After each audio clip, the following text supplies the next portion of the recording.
திருமயம் சட்டமன்ற தொகுதியின் திமுக வேட்பாளரும் அமைச்சருமான ரகுபதி தீவிர வாக்கு சேகரிப்பில் ஈடுபட்டார். பொன்னமராவதி வடக்கு ஒன்றியத்தில் உள்ள செத்தூர், கூடலூர், ஆத்தங்காடு உள்ளிட்ட பகுதிகளில் அமைச்சர் ரகுபதி உதயசூரியன் சின்னத்திற்கு வாக்கு சேகரித்தார்.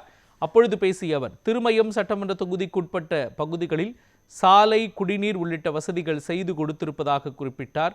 மகளிர் உரிமை தொகை, விடியல் பயணம் உள்ளிட்ட திட்டங்களை எடுத்துக் கூறிய அமைச்சர் ரகுபதி, திமுக ஆட்சி தொடர உதயசூரியன் சின்னத்தில் வாக்களிக்குமாறு பொதுமக்களை கேட்டுக்கொண்டார். இலவச திட்டங்களால் மக்களிடம் பணப்புழக்கம் அதிகரித்துள்ளதாகவும் குறிப்பிட்டார்.